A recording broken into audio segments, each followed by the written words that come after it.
حي على الفلاح.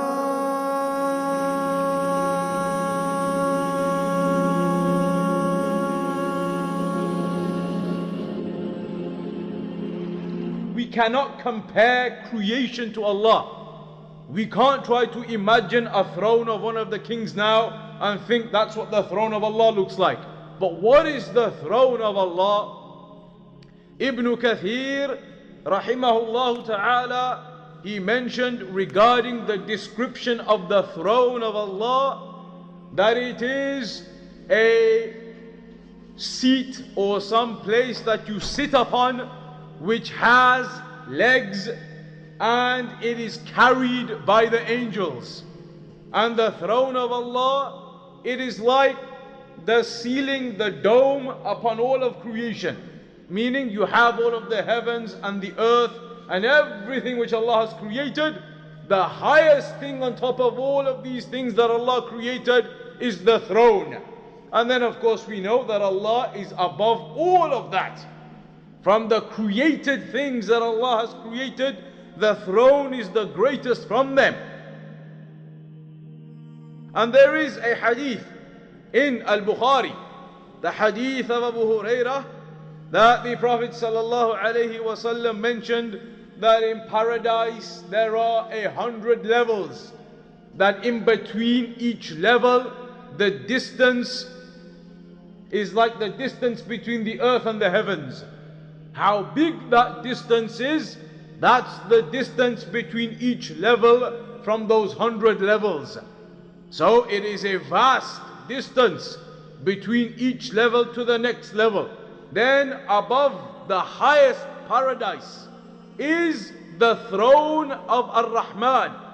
And he mentioned in this narration that from there the rivers of paradise they flow.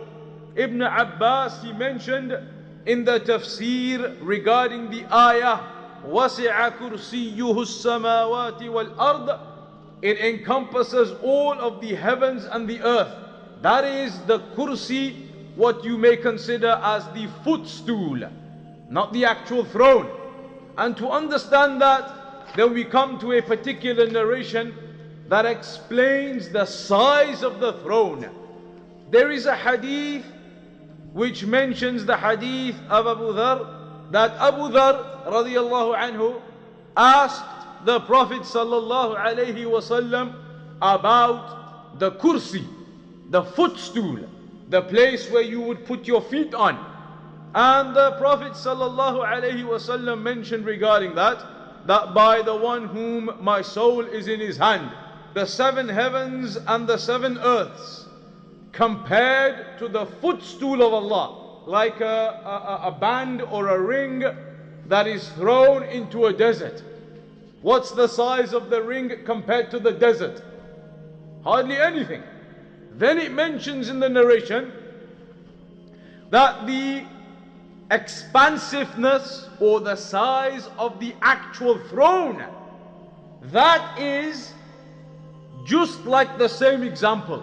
So if now the kursi, the footstool, was the ring, then the desert would be the throne of Allah. That is the vastness and the greatness of the throne of Allah. So can you consider how great is the creation of Allah and the throne of Allah?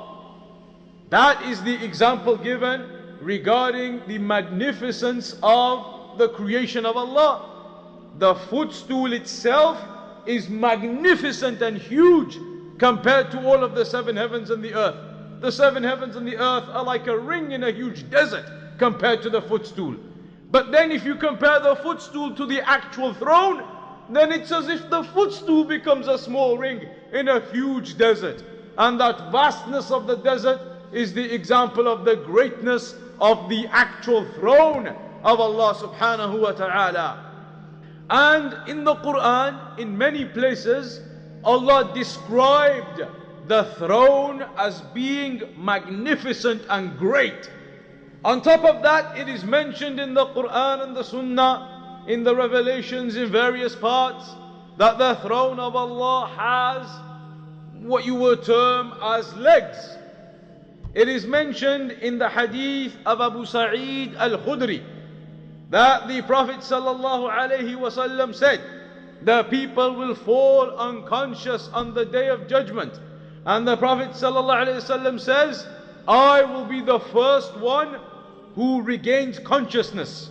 This is in Bukhari and Muslim. So when the Prophet ﷺ regains awareness, then he says, all of a sudden already Musa alayhi salam is there holding on to one of the legs of the throne of Allah. So the Prophet ﷺ said, I don't know whether Musa alayhi salam regained awareness before me, or if he had already had the falling unconscious that occurred at Mount Tur when Musa alayhi salam was made to fall unconscious that time. Maybe that was sufficient, and so it did not occur to him this time. But the point being that the hadith mentions Musa alayhi salam will be holding on to one of the pillars of the throne of Allah subhanahu wa ta'ala. So that indicates that the throne has pillars, it has legs.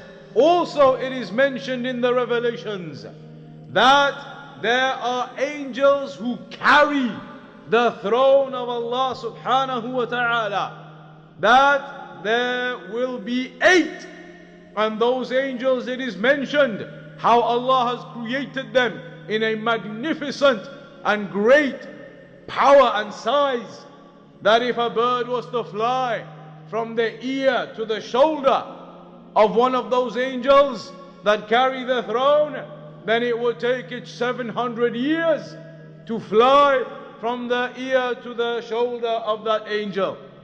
What was the first creation that Allah created?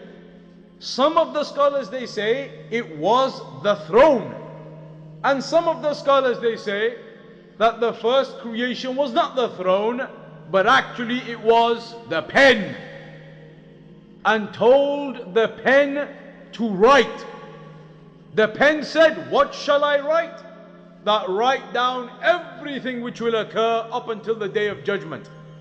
So some of the scholars say, therefore the pen was the first thing Allah created, but some scholars say it was the throne. What evidence do they use?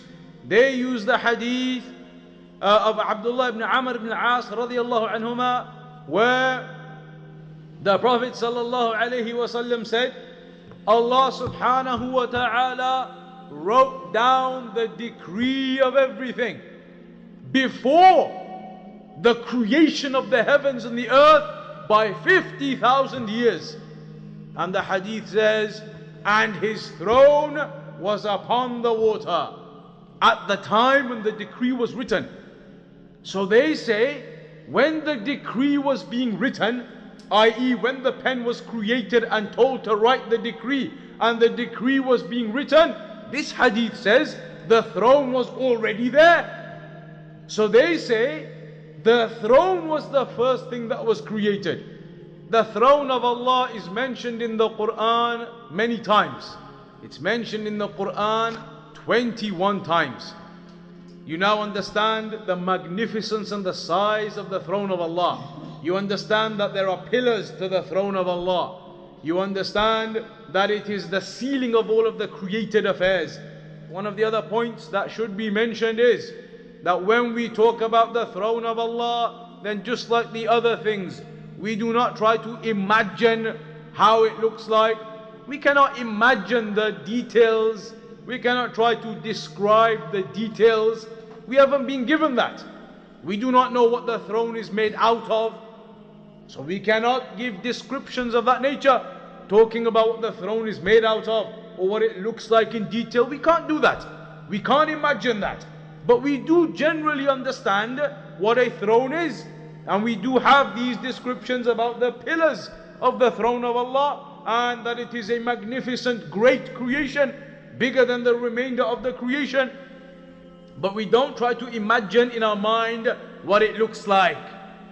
On top of that, we do not incorrectly understand from this topic that Allah is in need of the throne. That is impossible. Allah is not in need of anything in His creation. The throne is in need of Allah. All of creation is in need of Allah. Allah is not in need of us. Even all of the worship that you do, Allah is not in need of our worship.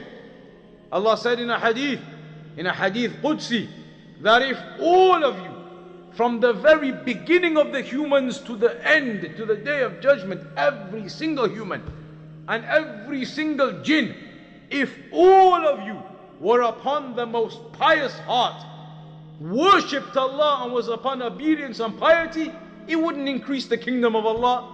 Allah is not in need of our worship. And at the same time Allah mentions, if every single one of you, humans and jinn, were upon the most evil way, then that wouldn't decrease or take away anything from what Allah has. So no matter what obedience you do, what sin you do, it doesn't increase or decrease the kingdom of Allah. So Allah is not in need of His creation. And the throne is one of the creations of Allah. So that should not be incorrectly perceived. Some of the people of innovation, they claimed that there is no throne. All of these ayats that talk about the arsh, that they are all talking about some other item. They are not talking about an actual throne. They say it refers to the creation of Allah as a whole. It refers to other things. It doesn't actually mean a throne. But then the scholars, they refuted that. One of them being the hadith of Musa alayhi salam holding on to one of the pillars of the throne of Allah. If it wasn't an actual throne, then how was Musa alayhi salam holding on to one of the pillars of the throne? If it's not an actual throne, then how do the angels carry it? So no doubt it's an actual throne. And it is not correct that the people of innovation say that it is not an actual throne.